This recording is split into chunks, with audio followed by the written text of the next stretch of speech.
Olá, meus queridos, que alegria estar aqui com vocês mais uma vez. Hoje eu estou mega feliz porque nós estamos aí com a participação de uma grande empresa, uma farmácia de manipulação maravilhosa aqui de Florianópolis, Fórmula Animal aí entrando como nossos parceiros nessa jornada. Já eram nossos parceiros aqui de bastidores, mas agora aí trazendo essa super novidade para vocês. Então, qualquer dúvida, entra no nosso perfil, lá vai ter a indicação para vocês conhecerem melhor.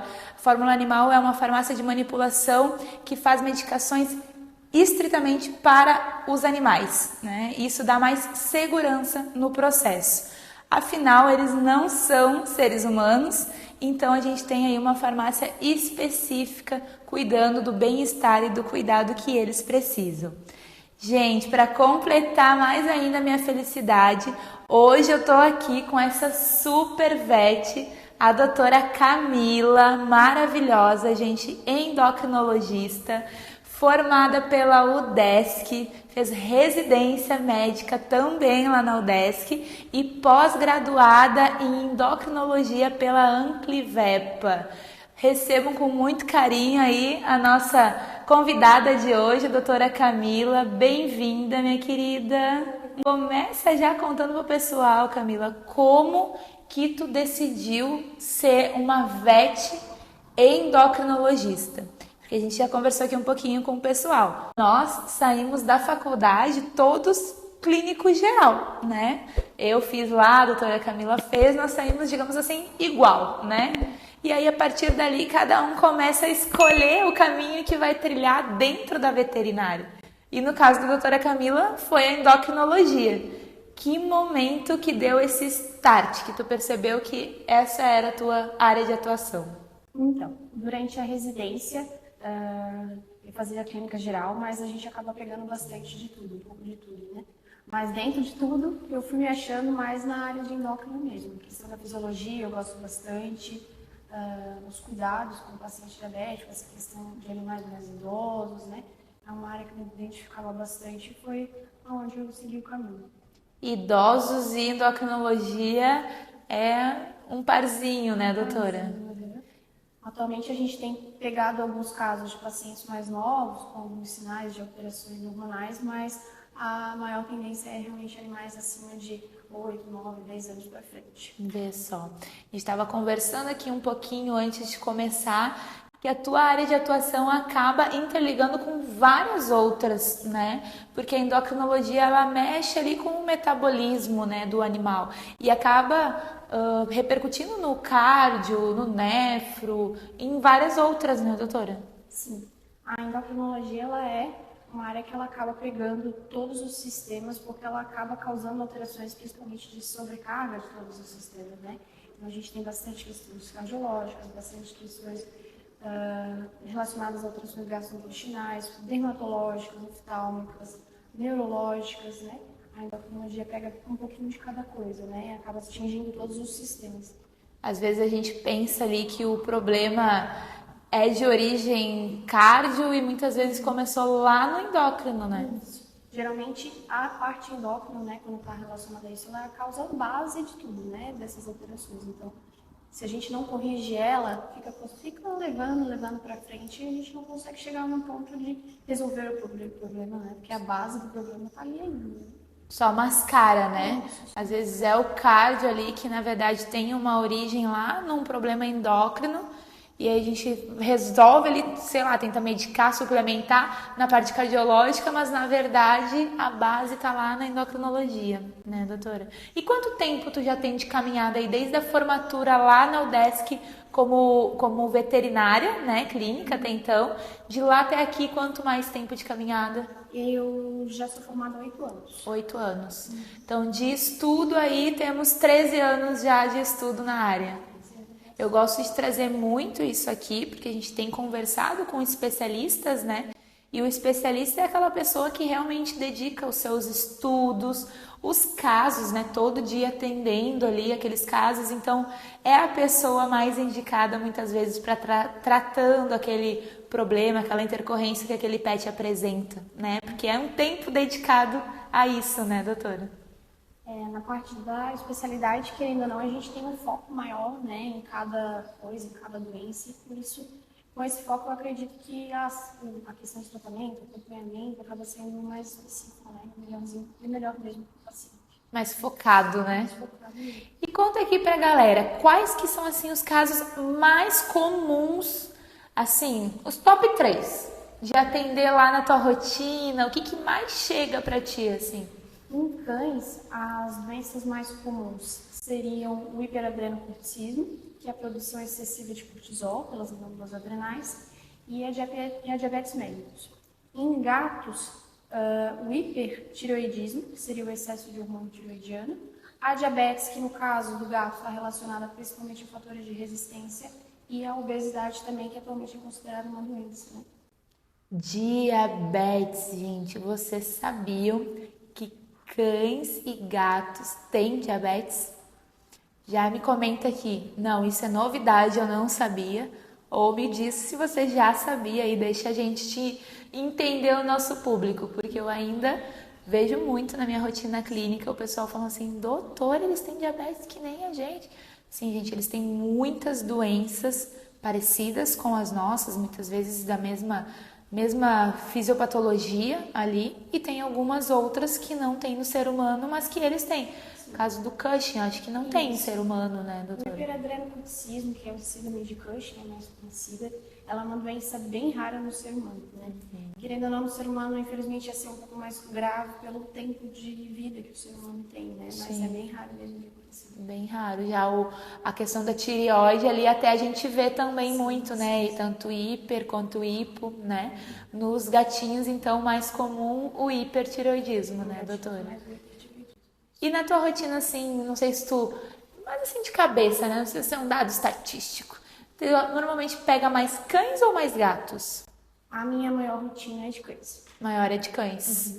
Tu achas que é porque o gato não tem ou talvez o tutor não veja? Na verdade, eu acho que é mais a questão de, talvez, da falta do encaminhamento para a parte endócrina, né? Então, querendo ou não, como a gente tem a parte de especialista nessa área, né? A gente tem clínico geral, às vezes não acaba... Eles acabam atendendo mais, entendi. E a senhora sabe, aí a senhora, eu acho lindo isso, depois o pessoal do marketing, eles vão editar os vídeos, arrumar e falar, senhora, vocês têm a mesma idade, não fica falando assim, nem vamos falar em idade, né, gente? Então vamos tirar a senhora. Me permite, Camila? Me conta aqui, Camila, o que tu acha assim que muda mais em relação ao pet de idade avançada? E já puxando um pouquinho pro meu lado da geriatria, né? Aproveitar a especialista aqui pra gente conversar. O que tu acha que diferencia mais na parte endócrina de um pet jovem para um pet idoso?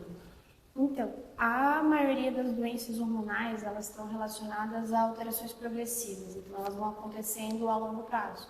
Então, por exemplo, o hipotireoidismo. O hipotireoidismo, ele acontece pela deficiência da glândula tireoide em produzir o hormônio tireoidiano.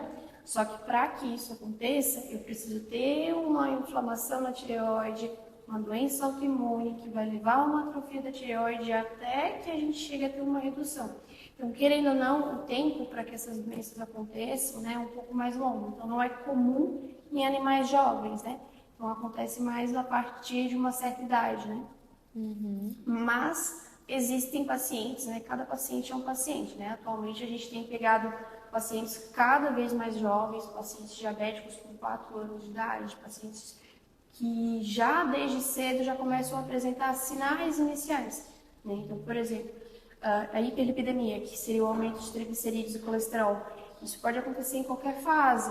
E assim, dosagem de triglicerídeos e colesterol, dependendo da idade, não é algo que todo mundo pede, né? Porque imagina, não, tem 4 anos, isso não vai acontecer. Mas atualmente acontece, é associado a padrão racial, associado à dieta, então tem que cuidar bastante dessa parte também, né?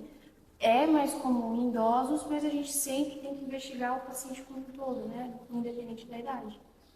Caímos no que a gente fala sempre, medicina preventiva, né, doutora Camila? Eu sou, assim, a adepta e sou a pessoa que defende com unhas e dentes a medicina preventiva, né? Porque às vezes é o que a doutora comentou aqui, às vezes é um exame que a gente realiza, já vai fazer um check-up sanguíneo.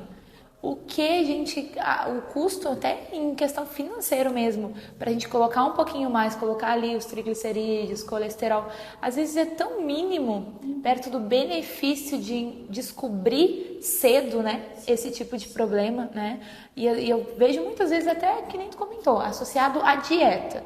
Muitas vezes é só um ajuste do tipo de alimentação que aquele pet está tendo, a gente já consegue dar uma qualidade de vida muito superior para ele do que se eu deixar para fazer esse exame lá quando já tiver idoso, né? Então, mesmo sendo um paciente jovem, o indicado é fazer, né? Exames de check-up, consultas preventivas, não esperar que o problema bata lá a porta para procurar uma solução, né?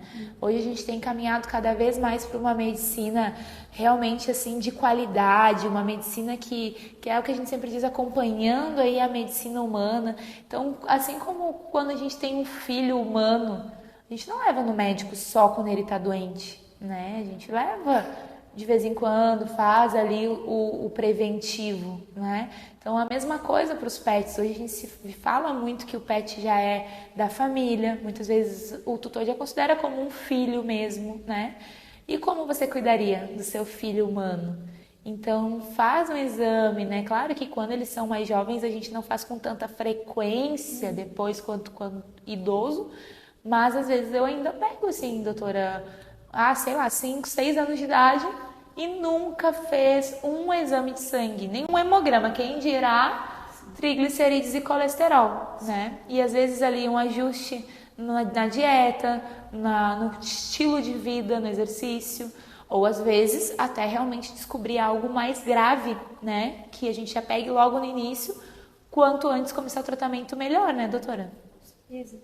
A questão é definir o paciente estando bem, né? Então, eu vou pegar aquela alteração na imagem do ultrassom e eu vou ter o paciente bem fazendo aquele exame. Então, o ultrassom com o paciente normal, para que quando a gente chega em uma determinada fase, a gente não fique naquela, isso é normal dele, desde quando que isso já está ali, né?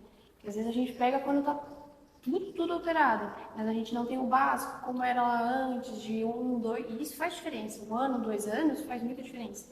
E na parte da endócrino, principalmente, aí os tutores vão para o consultório comigo e perguntam para que eu preciso dos exames anteriores. Nossa, são importantíssimos. Todo o histórico do paciente é importante. Porque eu preciso saber desde quando que aquilo ali está ali, desde quando que aquela alteração, se está alterando muito rápido, se está evoluindo a longo prazo, né? Então, se a gente tem um princípio, né, um início com ele jovenzinho, a gente consegue ter uma ideia geral de como que vai ser para frente, né? Até porque nós temos ali valores de referência, né, de acordo com a idade ou até com o indivíduo, né, cão é uma coisa, gato é outra, por exemplo, mas às vezes tem a especificidade do indivíduo mesmo, como único, né, cada um de nós, cada um deles é um indivíduo único e às vezes tem alterações que não são uma doença, mas são normal daquele indivíduo, né, e é isso que a doutora falou, a gente tem exames antigos. A gente não vai daqui a pouco se desesperar, porque daí, por exemplo, instaurou uma doença. Não, agora realmente tem algo. Só que tem essa alteração aqui também. Ah, não, mas essa alteração a gente já viu no outro exame que ele já tinha, já era normal. Então isso, nesse momento, não é uma preocupação, né? É algo que já manifestava. Então é importante a gente comparar, porque como às vezes a gente vai saber o que está alterado se eu não sei qual é o normal, né? Daquele indivíduo, daquele organismo. Então, assim... aqui é hashtag medicina preventiva, né? Doutor, concorda comigo, né? Mesmo acostumada aí a estar em treta, que nem a gente diz, resolvendo BO, né, doutora? Sempre a medicina preventiva. É isso aí, ajuda bastante para melhorar essa questão de prognóstico, é importantíssimo. E dito isso, então, doutora Camila, sobre medicina preventiva, às vezes a gente vai caminhar para algo que não é assim tão preventivo, às vezes já tem alguma coisa acontecendo. Como que o tutor que está nos assistindo agora pode identificar que talvez algo não está certo ali com o gatinho dele, o cachorrinho dele? Às vezes a gente pensa que pode ser normal, o que deve ligar um alerta para ele que não é tão normal? As manifestações clínicas mais comuns seriam o aumento da ingestão de água, o aumento da produção de urina, um apetite muito exacerbado, mesmo com o paciente emagrecendo, ou um ganho de peso muito excessivo, pacientes muito apáticos, né? Alterações de pele recidivantes, alterações dermatológicas recidivantes, né? Às vezes também questões de cistite recidivantes, coisas pequenas que a gente acha que não está valendo, mas pode estar sim associado a doenças hormonais e é ser importante investigar sempre como um diferencial, né? Então, às vezes, aquele beber de água excessivo não é só sede, né? É a sede, claro, né? Mas não é só, ele tá bebendo água, que bom que ele tá bebendo bastante água, né? Às vezes o tutor confunde e pensa que isso é legal e às vezes é uma manifestação. Sim, os tutores chegam no consultório e falam, nossa, mas ele toma muita água, faz bastante xixi, mas nossa, isso é super bom, né? Quer dizer que o rinzinho está funcionando. Não quer dizer necessariamente que o rinzinho está funcionando, né? Não é normal o consumo excessivo de água, o excesso de produção de urina. Não é normal, né? A doença hormonal sempre é um diferencial importante nesse caso, né? Algo que eu vejo muito também que tu comentou agora é a questão do o paciente idoso por si só, ele tende a diminuir suas atividades, né? É natural, né? Eu gosto de comparar com o humano, que fica mais fácil de entender. A gente normalmente não pensa na nossa avó dando estrelinha, né? Então, assim, é natural, claro que a gente queira que eles bebam bastante água, como a gente comentou, façam um exercício de atividade, mas eu espero que o pet tenha uma capacidade de atividade reduzida, ele já não é mais um filhote que quer sair brincando. E às vezes a gente pega em consultório o tutor que fala, não, mas o meu gato, ele é velhinho, mas ele é super ativo, ele corre, ele brinca, né? E às vezes ali também tem um problema, né, doutora? Acontece bastante nesses casos, principalmente de felinos com hipertiroidismo, excesso de produção de hormônio tiroidiano. São gatos que em uma determinada fase da vida eles começam a ficar super agitados, não ficam mais deitados, dormindo, fazem coisas que não faziam, começam a comer de forma descompensada e começam a perder muito peso, né? É bem comum. Vocalização, né, durante a madrugada. Não é aquele miadinho que a gente escuta sempre, mas é aquela coisa de vocalizar. Vocalizar também é um sinal bem importante que precisa ser levado em consideração para gatos. Felinos a partir de 10 anos de idade, o indicado sempre é avaliar a dosagem de hormônio tiroidiano, né? É um diferencial importante de várias doenças. Doença intestinal inflamatória, doença renal crônica, precisa ser sempre avaliada essa possibilidade. Exatamente. E agora eu quase posso ver através da tela aqui o pessoal dizendo como assim, gente? Eu achando o máximo que o gato é velhinho e pula, ou que tá comendo muito. Ah, que bom que tá comendo, que bom que tá bebendo água. Tudo em excesso é ruim, gente. Tudo, né? Então, assim, principalmente se não era um comportamento que tinha e começou a ter. Coisas que não combinam, né? Ser um pet velhinho que do nada começou a ter muito movimento, ficar, né, a 1000 por hora. Assim como a gente comentou, comer muito e emagrecendo. Isso também não bate uma coisa com a outra, né? Se o pet está comendo muito, automaticamente ele vai engordar. Se ele está comendo muito, do nada começou com um apetite voraz e está emagrecendo, alguma coisa que não está fechando e talvez seja a hora de procurar um auxílio veterinário, né? Inclusive, deixa eu te perguntar, doutora, o tutor, se ele quiser, ele pode procurar direto a médica endocrinologista ou ele precisa vir encaminhado por um outro veterinário? Sim, é possível, já vim direto para consulta endócrina, né? Querendo ou não, quando o paciente é encaminhado pelo clínico geral, a gente já tem alguns exames, já tem um histórico, mas o tutor pode sim já ir direto para o médico veterinário endocrinologista, né? A gente vai tentar fazer todo esse diferencial, vai tentar pegar todo o caso, avaliar o paciente como um todo, e avaliar os exames iniciais, né, os perfis gerais iniciais, para fazer esse diferencial.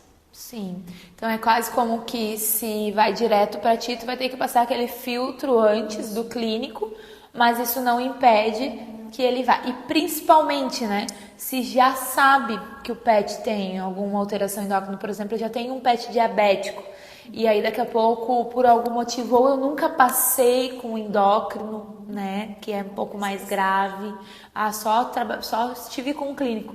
Talvez seja uma boa pensar em passar com o olhar do especialista também, né, doutora? Com certeza. Querendo ou não, né, conhecimento que a gente tem em cima de algumas doenças é diferente de um clínico geral, né? Então a gente vai pegar o caso e vai passar para vocês de uma forma totalmente diferente. Acontece bastante de eu pegar alguns pacientes que eu faço o manejo de insulina e o doutor fica chateado que ele não fazer daquele jeito, mas acontece, ele não sabia, por isso que é importante o acompanhamento com o especialista, porque ele vai abrir aquilo ali de outras formas, vai melhorar a questão de prognóstico, vai melhorar a qualidade de vida, vai melhorar a questão de sobrevida. Isso é bem importante mesmo, né? O acompanhamento de um especialista é sempre o mais indicado, né? E pacientes diabéticos, principalmente, eles precisam de um acompanhamento de perto, sempre, né? Aproveitando a deixa, já atendesse algum BO, assim, de estar fazendo alguma coisa de forma errada, às vezes talvez até mal direcionada ou mal entendida, né? Porque a gente sabe, a gente até estava conversando aqui que quando a gente dá um diagnóstico, muitas vezes em consultório, o tutor ele recebe aquilo, é um baque para ele, né, doutora Camila? Muitas vezes, assim, ele nem esperava que aquele pet realmente tivesse aquilo. Muitas vezes é muito novo, porque se a gente pega ainda uma diabetes, por exemplo, às vezes até a pessoa já teve alguém da família que teve, tem algum entendimento, outros não têm o mínimo entendimento, nunca viram. Então tudo isso mexe até com as emoções do tutor e muitas vezes no consultório a gente explica e ele vai para a rotina dele fazer as coisas com o seu pet e muitas vezes faz errado, né? Precisa estar acompanhado pelo veterinário que está atendendo justamente para evitar esse tipo de coisa. Essa questão de problemas com, às vezes, a aplicação de medicação que tu comentou aqui com a gente. Tu já atendeu algum caso assim que foi grave em relação a esse tipo de manejo com o paciente diabético? Então, em relação a essa questão do tratamento do paciente diabético, a gente acha que a hiperglicemia é o maior agravante, né? Ela com certeza é a longo prazo, mas a hipoglicemia, ela é ainda mais grave, né? Então, o manejo da insulina, ele precisa ser feito de modo cuidadoso, porque, querendo ou não, a questão do erro realmente pode acontecer, né? Principalmente se a gente não teve o conhecimento no início, né? Mas, em relação a isso, eu atendi um paciente que teve um problema com a aplicação da insulina e esse paciente apresentou crises de hipoglicemia. Então, a glicemia dele começou a cair a longo prazo e, a partir disso, ele começou a apresentar os sinais neurológicos, né? Então, ele começou a convulsionar. A tutora, então, levou ele para atendimento, só que esse paciente ele não respondia ao tratamento convencional, né? Era feita alimentação a cada hora, foi feito medicações para tentar subir essa glicemia e a gente não teve uma resposta. A partir disso, então, foi feito um tratamento que não é tão usado, né? Mas junto com a equipe a gente começou esse tratamento, estudou bastante o caso, que foi a infusão com glucagon. O glucagon é uma medicação, a infusão, que é feita de um hormônio que é semelhante ao hormônio da insulina, só que ele tem um efeito contrário, né? Então, ele também é produzido pelo pâncreas, mas a ação dele é de ser hiperglicemiante. Então, ele aumenta a glicemia, em contrário da insulina, que é hipoglicemiante. A partir da infusão, depois de alguns dias, esse paciente voltou a apresentar uma melhora do quadro neurológico, né? Parou de convulsionar e não apresentou nenhuma sequela a partir disso, né? Mas foi um longo período de internação, foi um longo período de um tratamento de suporte, né? Querendo ou não, ele ficou em status epilético, toda a resposta à alimentação realmente ficou mais limitada naquele período, mas no final a gente conseguiu reverter, né? E ficou bem esse paciente. Ficou bem esse paciente, né? Então, tu vê só, né? Às vezes ali a convulsão, né? Que foi o que o paciente apresentou. Sim. Ela era originada de uma deficiência ali da medicação, na verdade, de ter sido feita a mais, né? E ter gerado uma hipoglicemia. Às vezes pode acontecer na mesma família, até lá em casa é normal, né? Já deu comida pro Bruce? Aí o outro, não sei se eu dei. Às vezes um deu e saiu e o outro vai e dá de novo, né? Além do problema com a obesidade, eu imagino que com a insulina isso seja um problema mais grave ainda, né, doutora? Com certeza. Se daqui a pouco um aplicou, o outro reaplicou, acontece? Como é que tem sido essa tua rotina?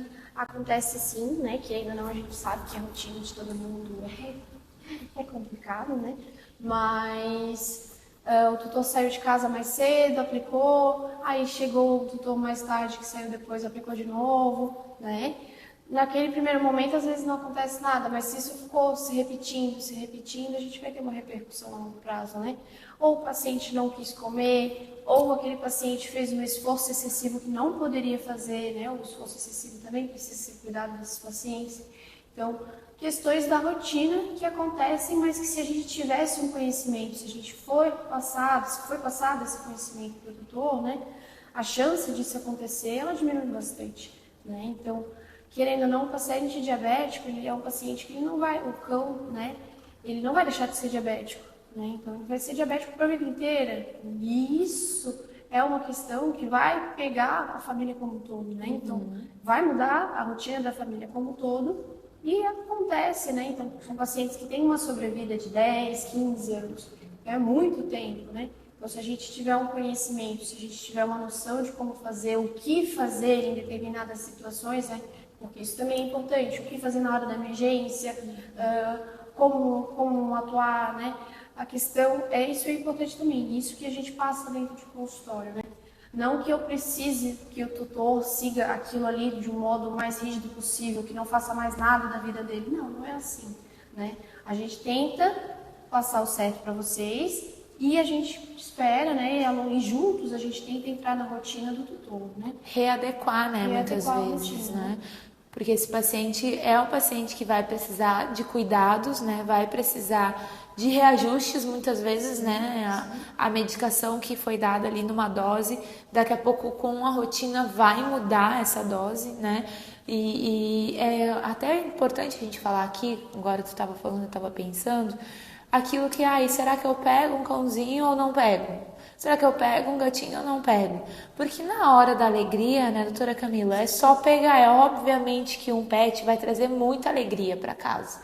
Vai ser óbvio que nós, ainda mais nós, né, doutora Camila, sendo veterinária, a gente vai dizer, óbvio que a gente vê, assim, casos de pessoas, muitas vezes, hoje tem os pet terapeutas, pessoas que têm problemas mesmo, ou seja, até no setor oncológico, os pets fazendo trabalho, porque realmente um pet faz a diferença para o bem-estar do ser humano, para o bem-estar da família, né? Só que é o que eu sempre aconselho, o pessoal, quando me pede já uma consulta prévia, e aí a gente já vê uma preocupação, que é aquele cliente que antes de pegar, ele já consulta o veterinário para o que eu preciso, né? Como que vai ser a minha rotina?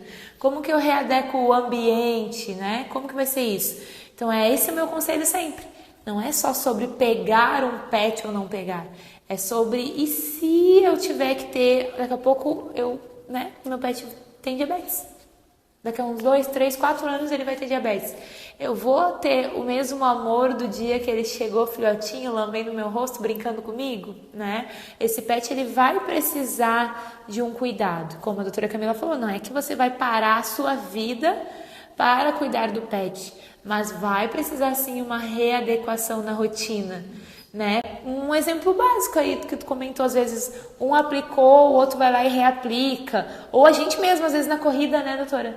Meu Deus, será que eu apliquei ou não apliquei hoje? Né? A gente esquece. Então daqui a pouco que tu vai ter uma tabelinha na tua geladeira, com a semana, com os dias que tu vai marcar um xizinho a hora que tu fizer, que é o que a gente faz no hospital, né? Sim. No hospital tem o prontuário e o enfermeiro ou o veterinário que aplica vai lá e marca que aplicou para não ter o risco de outro ir fazer de novo, né? Então daqui a pouco é uma readequação na tua rotina de ter a tua tabelinha lá que tu já aplicou e tu botar um xizinho lá e que só vai aplicar na próxima, né? É um cuidado, é um carinho que o pet vai precisar, né? E eu ainda mais como geriatra, o que eu trago aqui ele vai envelhecer. E a gente quer, né, inclusive, que eles envelheçam ao nosso lado, que eles tenham uma longa vida ao nosso lado, né? Gatinhos é um exemplo que a gente dá. Antigamente duravam 4, 5 anos, porque tinham acesso à rua, né? Não eram tão bem cuidados, pegavam doenças, atropelados, muitas vezes intoxicados, ataques de outros animais, de cães. Então hoje eles dentro da nossa casa, com todos os cuidados, a doutora Camila estava me contando que tem 2 gatinhos, né? Como que são os nomes? O Ernesto e a Maria Quitéria. Olha isso, gente. Ernesto e Maria Quitéria. Tendência, inclusive, né? Porque a tendência, gente, se vocês não sabem, a Vete vai contar pra vocês. A tendência é nome de gente agora nos Vetes, né? A gente trazer pra isso é muito engraçado, né, doutora? Quando a gente chega na recepção e chamar Maria Gertrudes. Maria Quitéria, adorei. Então, gente, eles vão viver tempos com a gente. E é isso, a gente tem esse contato, a gente tem esse amor. Como eu vou fazer isso de forma que realmente eu retribua aquilo que aquele pet me traz, né? Eu costumo dizer que eles são anjos na vida da gente. A gente sai e eles estão ali esperando a gente voltar, né, doutora? Garanto que lá na tua casa é que nem aqui. Passa um scanner na gente. Com certeza, né? Os meus gatos chegam em casa, tem que dar toda aquela conferência. A gente chega com cheiro de outros pets, né? Se pudesse, eles falavam, sua traidora, com quem você estava, né? A doutora Camila chegou hoje aqui para gravar com a gente.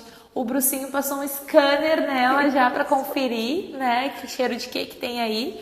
E é isso, gente. Eles são só amor. Eles vivem a vida deles para esperar a gente. Eles vivem a semana, muitas vezes, para esperar o domingo que você leva ele na praça para passear. Né? O tempo dele se resume a esperar a gente. Então, às vezes, nesse momento que chega ali no estado que ele tem uma diabetes, que ele vai ter ali um hiperadreno, um hipotiroidismo, é o momento que a gente vai dispensar de cuidar deles, né? E às vezes o olhar deles fala mais que qualquer coisa, né, doutora? Sim. A gente, como veterinário, muitas vezes não recebe muito obrigado, mas recebe aquele olhar, né? Ah, sim, né? Tipo assim, principalmente esses velhinhos vão ficando com a gente muito tempo e acabam virando nossa paixão, né? Sim. Estava conversando que cada um tem o seu jeitinho, a gente se adapta, um jeitinho de coletar sangue, um jeitinho de oferecer alguma coisa para eles no consultório, um jeitinho que eles gostam de examinar, né? Sim. A gente se adapta a ele, né? Sim. E se acostuma e se apaixona também, né? Exato. Às vezes eles ficam ali internado com a gente já sabe que aquele tipo de comportamento, fulano quer fazer xixi, né? Abre ali o box dele, a baia, que ele vai fazer xixi. Ele quer dar uma passeadinha na internação pra fazer um xixizinho, né, doutora? Sim. Ou a gente estava comentando aqui que o paciente diabéticos bebe muita água, que a gente já falou. A gente tinha uma pacientinha que era 2 potes de água para ela, né, na altura dela. É uns mimos que a gente faz também para eles, né, doutora? Às vezes tem uns que só querem carinho, a gente também já sabe, de abrir ali o leito, pegar no colo, ficar fazendo um carinho, né? É isso que a gente precisa fazer por eles, né? Tentar passar a maior tranquilidade possível, eles estão num ambiente diferente, né? E geralmente esses velhinhos sofrem mais, porque principalmente os diabéticos que perdem a visão, então geralmente são pacientes que são um pouco mais estressados, um pouco mais ansiosos, né? Se a gente vai daquele jeito, se a gente não tá num dia bom e pega de um jeito que eles não gostam, eles vão sentir. Isso não é o certo, né? A gente tem que pensar sempre neles, né? Exatamente. É o trabalhar com amor, eu digo, né? Que a gente se falava muito da enfermagem, né? Por amor e tal, e a gente traz isso para a veterinária. Não, a gente não trabalha por amor somente, porque a gente precisa pagar as contas. Eu brinco, o padeiro não dá pão de graça. Não posso lá dizer pro padeiro, tu não ama fazer pão, então me dá um pão. Não, né? Mas a gente trabalha com amor, né? Sim. O quanto a gente realmente quer estar naquele ambiente, cuidando daquelas vidas que necessitam tanto da gente. Aproveito para te fazer uma pergunta, doutora. Qual para ti é o melhor ponto de ser veterinário? Então, eu acredito que seja o manejo com os animais, assim. Realmente, igual a gente estava falando, é questão de paixão, né? A gente pensa que tá num dia difícil, tá cansado, tá com aquele tutor que não é fácil, né? A gente pega bastante, né? É uma área difícil, mas o manejo deles, estar com eles, ver eles melhorando é muito gratificante, né? Então, a resposta a um tratamento que a gente estudou muito é muito gratificante, assim, né? E sou suspeita, porque eu sou apaixonada por meus pacientes, né? Mas eu acho que é isso, assim, o contato com eles é realmente o que dá forças para eles seguir, assim, né? A gente pensa que vai ter um dia difícil, mas tá chateado, mas chega lá, eles lambem o nosso nariz, né? Cheiram o nosso pé, pede um carinho, muda totalmente, né? Eles sabem, né? Eles conhecem a gente também.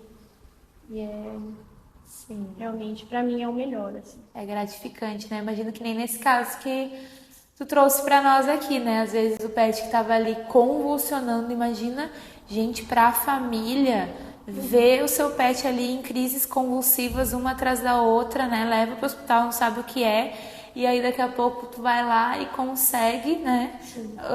Digamos assim, driblar aquilo ali, recuperar o paciente e consegue dar alta e que ele volte para a família dele, que ele volte para a vidinha dele. Isso é o que vale, né, doutora? É isso que vale. Esse paciente foi realmente muito especial. Assim, a melhora dele depois de muito tempo. Infelizmente, a resposta do tratamento foi longa, mas é assim mesmo, né? As alterações metabólicas que ele tinha eram gravíssimas, né? Até o organismo conseguir realmente se recompor, né? Foi demorado, mas quando ela melhorou e foi perfeito. E não desistir, né? Não desistir. Não pode ter resistência nem do veterinário e nem do tutor, né? A gente também lida com isso, porque o pet, ele não faz escolhas por ele. Sim. Né? Quem escolhe por ele é o tutor. Então a gente também, às vezes, o veterinário tá ali sabendo que, não, a gente precisa tentar mais isso. E claro que não é a vida a qualquer custo, não o sofrimento, né? A gente também tem que saber o momento que aquilo já não é mais vantajoso para aquele pet. Mas muitas vezes, por mais feio que pareça, que nem nesse caso, imagina um paciente convulsionando, é feio, né, gente, de ver. Mas a gente sabe, não, vamos continuar, não vamos desistir dele. E aí é nessa hora que a gente também precisa da parceria do tutor, né, doutora? Que senão a gente sozinho não faz nada, né? Essa questão, né? A gente também passa por deixar ele ciente de tudo, né? Ciente de todos os riscos. Nesse caso, a tutora estava totalmente ciente. A gente fez a medicação, realmente demorou a ser exposta. E é aquela coisa, né? É tentar, mas também saber o momento de deixar tentar, né? De tentar. Essa questão da endocrinologia é realmente complicada, porque chega numa fase, como são doenças que pegam tudo, né? Pegam parte cardiológica, pega parte ortopédica, pega parte gastrointestinal. A gente tem que saber que chega num momento da vidinha deles que a gente não está mais promovendo a melhora, né? Isso atualmente é uma das regras da endócrina, promover a qualidade de vida para o paciente, mas não deixar também de promover a qualidade de vida para o tutor, né? Porque, ele melhorou, mas como é que ele vai ficar em casa? Exato. Né? Vai responder em casa? Vai melhorar em casa? O tutor não consegue fazer todos aqueles cuidados, né? Tem tudo isso também. E é deixar eles cientes da melhor forma possível, né? Exato, exatamente.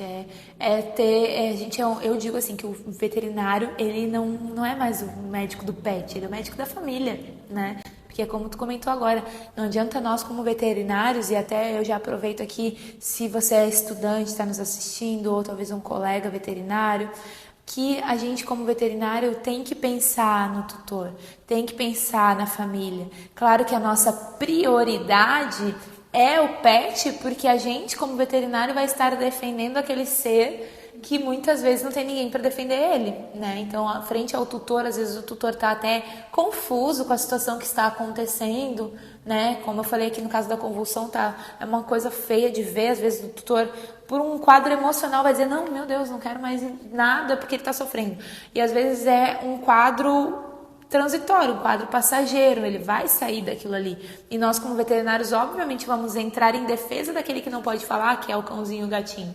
Mas a gente também tem que entender a rotina desse tutor, né? Eu, como geriatra, pego muito condições senis, né, de paciente que já daqui a pouco a família, por exemplo, uma coisa que acontece muito comigo, eu brinco, que é pegar o pet idoso com o tutor idoso. Aí eu brinco assim que eu já não sei quem que traz quem no consultório, né? Mas eles vêm até mim. E aí muitas vezes, por exemplo, se é um cão de porte grande, que precisa de ajuda para estar levantando, para caminhar. E eu também tenho um tutor que também é idoso, também já tem problema de coluna, artrose. Como que eu, veterinária, vou dizer assim, não, tem que ser assim.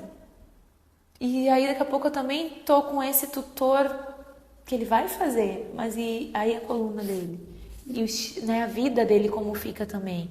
Então a gente precisa olhar, já não é nem mais, porque na faculdade a gente aprende o animal como um todo, que no caso a doutora Camila como endócrina e mais ainda a tua especialidade, né?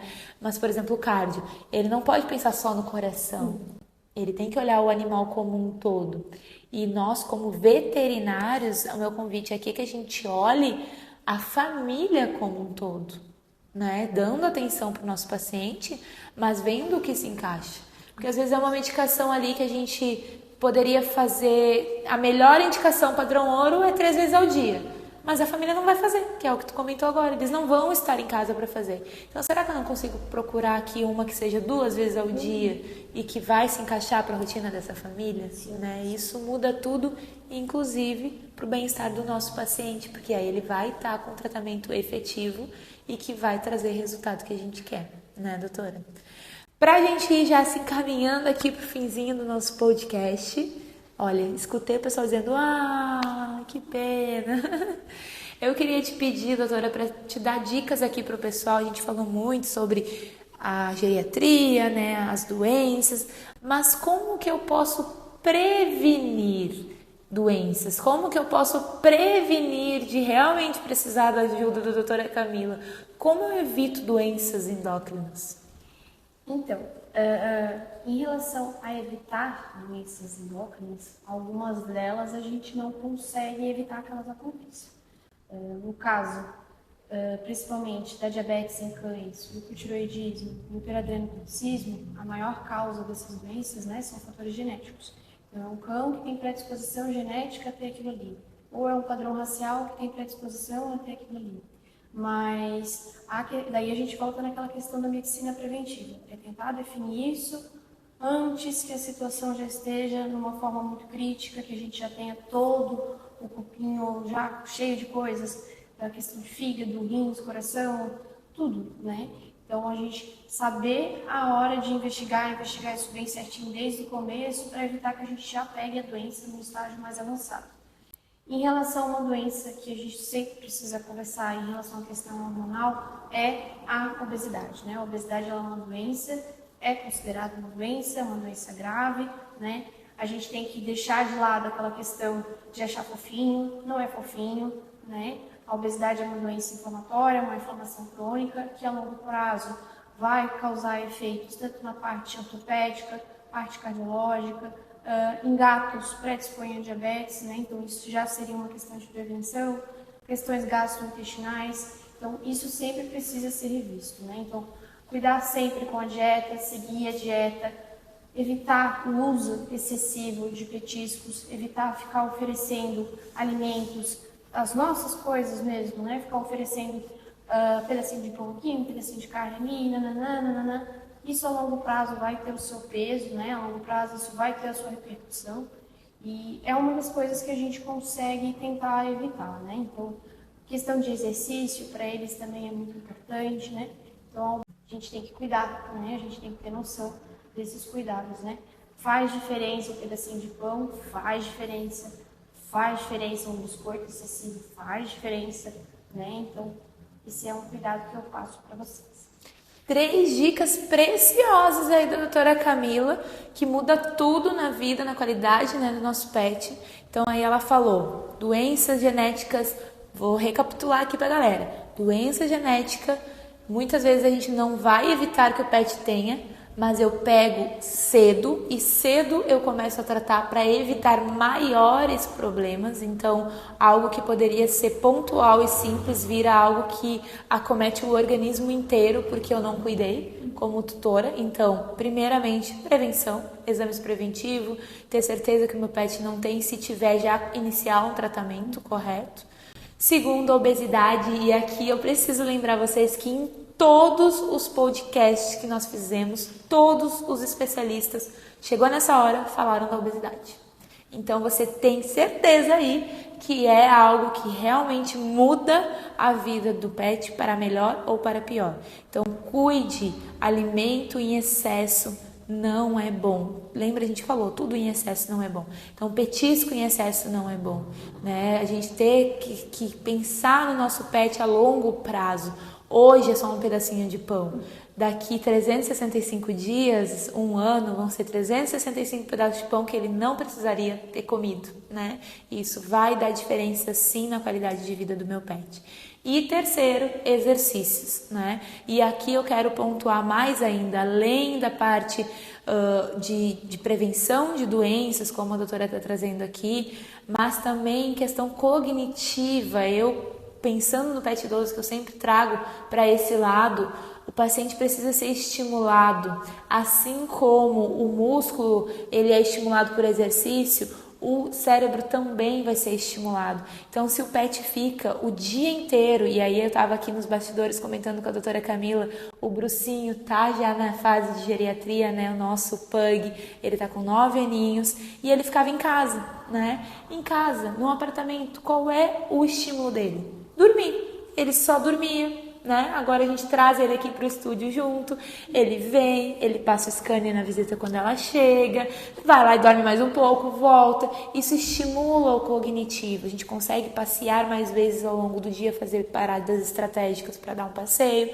O que você puder fazer para que seu pet se mantenha ativo, tanto fisicamente quanto mentalmente, vai aumentar muito a qualidade de vida dele, né, doutora Camila? Vai fazer toda a diferença aí na geriatria e no tempo de vida dele contigo. Então, quero agradecer aqui, doutora Camila, pela tua presença, por dispor esse tempo aqui conosco, por trazer tanta informação de qualidade.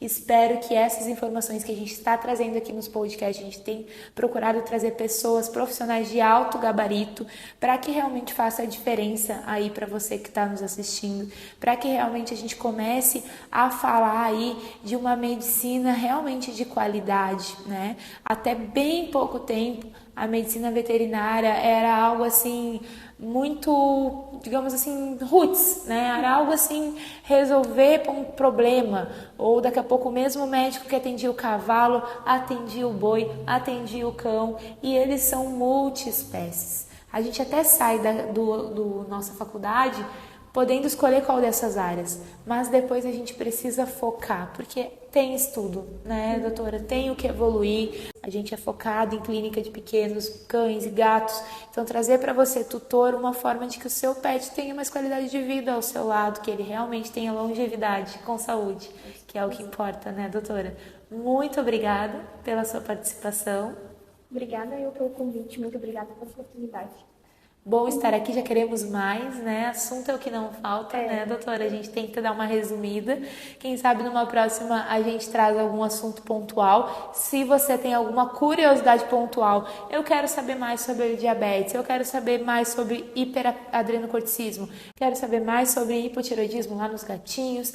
Deixa aqui o seu comentário, o que faz sentido para você, que a gente procura falar, né, doutora Camila? Obrigada, pessoal. Não esquece de deixar seu curtir, seu like, compartilhar aí pra gente continuar produzindo conteúdo de qualidade para vocês. Até a próxima.